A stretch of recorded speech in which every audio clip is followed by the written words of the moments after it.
let's get on to a new topic, and that is the bad. The bad being the New York Jets.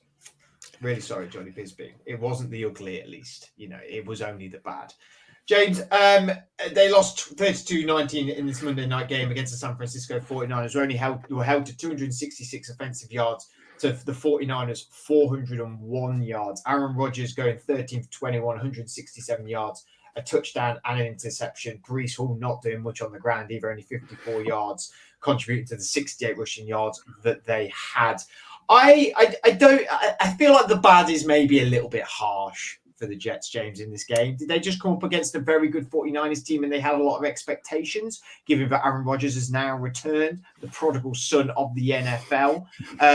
Or was this a pretty poor showing? No, I don't think it was a poor showing, and I don't think it was a particularly poor showing by Rodgers either. He had a couple of receiver drops that didn't help. And I think that you're right. They just came up against a solid 49ers team who just look to be picking up where they left off, like there's been no sort of break in their season at all. They could have done things better. They didn't control the time of possession well. But, early on, Breece Hall had the run, had the fumble, and that turnover, I think, set the tempo for the game. But after that drive, Rodgers, he rebounded. He led a 12-play, 70-yard drive, 2 third-down conversions, and ended up in Breece Hall scoring the touchdown. So it's not like there wasn't things there to be excited about. His connection with Garrett Wilson looked great. Alan Lazard looked reasonably sharp. Obviously, when they can introduce Mike Williams back into the fold as well, that will give them extra things to be able to work with on the offensive side. The 49ers are just so good. They were just so consistent defensively. They don't ask Brock Purdy to do anything crazy, and they're just going to be the yak monsters of this league. Like you say, I would be really interested to see how much of their yardage was yards after catch, because it just seemed like every time Debo got into, just broke past the line of scrimmage, like he was just on his way all the time. Ayuk didn't even need to do a lot in this game.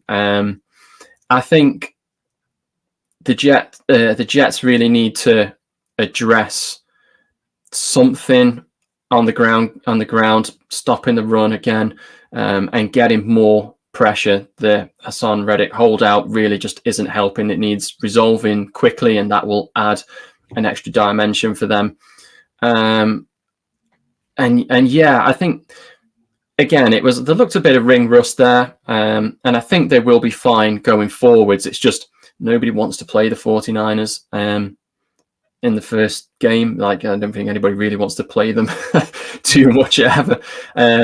But it was interesting to see Tyrod Taylor get snaps towards the end of the game as well. Obviously, the game had got away, and they don't know whether that's just conserving Rodgers' game time or whether it's just giving Taylor some snaps just in case. Some things to like, some things to be concerned about. Try and get Reddick back in as soon as you can would be the one thing I would be looking to do if I was them. It's funny how this was worked out, because we talked about the Saints and he was your old quarterback, James, and then we're talking about the Jets and he was your old quarterback, Adam. Adam is the James. James said that he thought Rodgers didn't do too badly, but it wasn't exactly back with a bang. It was more back with a poof of smoke, wasn't it? It wasn't fireworks for Aaron. No, he was very static, wasn't he? There wasn't a lot of movement, which when you think a lot of his game used to be rolling out from the pocket and throwing on the move, and it felt that he was quite static, and there wasn't a lot of what he's been known for as being very successful there. I felt almost like they went to Garrett Wilson too much on that first drive. It kind of felt like it was just constantly going to Garrett Wilson, and then they just marked Garrett Wilson out of the game. And then it was like, okay, what are you going to do? And I think that there is going to be a little bit of that where it's like, if it's not going to Garrett Wilson, it's going to Breece Hall. and that's kind of it. Although, the ghost of Alan Lazard has come back. He's alive. Who knew? I mean, so that's that's good to see for them. And as James said, if they can get Mike Williams back as well, I mean, that's another weapon that they can have on the outside. So I think there is hope there. I just kind of felt a little bit like it was always going to be tough for them to go up against this 49ers defense and be able to do anything amazing. They were just a very professional, solid team. Didn't really do anything special, but didn't need to, and just looked very, very good. And, obviously, losing Christian McCaffrey just before the start, you would think, oh, okay, that might, cause a problem, as if the run game's not working. Jordan Mason goes for 147 yards. I mean, so it's it just goes to show that the whole thing that they've got going on there, it's going to be very, very difficult to stop, which I think we kind of all knew, didn't we, that was going to be what it was going to be like with them. So yeah, work to do for the Jets, but I think they'll be okay. I think with a bit of time, I think they'll probably get their offense going. And I didn't think the defense was that awful. A lot of people have come out and said that they thought that they should have done better. And maybe you could argue they should. But, I mean, you look at all of these defenses across the league in week one, and they've all struggled, really, haven't they? There hasn't really been many defenses that you thought were going to be great that have been great. So I think it's just going to take time for them. Yeah, I think defense is a momentum thing, isn't it? It's very much the momentum thing if you're in the groove of it. But we said on the show last night, didn't we? It was sort of this, out of all the games this weekend just gone, this was going to be the overreaction game. Either if 49ers win, they're going to the Super Bowl, or if the Jets win, Aaron's back and they're going to be on a massive finish here. And then on the other side of it, it would be 49ers lose, their Super Bowl window's closed. And then for the Jets, it's, Aaron hasn't got it anymore. The defense has gone to shot. Because James, it is quite relevant. I didn't think the defense did look bad, but, you said about it before, Hassan Riddick still holding out. Really don't know what's going on with that. You lose someone like Bryce Huff. It did feel like they were just a little bit less versatile in them key areas. I still think the secondary is elite. I am such a Sauce Gardner fan. DJ Reed fan, to Tony Adams as well. The safety is really good. But Quentin Williams obviously on the D line is elite. But I don't know. It felt like they just maybe lost a little bit of a step. But they did come up against what most people consider as the best left tackle in football. Yeah, I mean, and it's really interesting that you brought that up. I was looking earlier on today, and Trent Williams didn't allow a single QB pressure on 33 pass blocking snaps. Nothing. It's just a wall. I mean, you've literally on that side might as well just build a small wall around Brock Purdy, because nothing's happening, nothing's getting through. And again, I think that just owes to the lack of diverse options that the Jets had. And like we say, bringing Riddick back in will give them something else. But, you sort of hope from a team led by Robert Saleh, a very defensively strategic, drawing up a lot of different schemes and everything when he was at San Francisco, the thing that he was known for. You expect a little bit more, not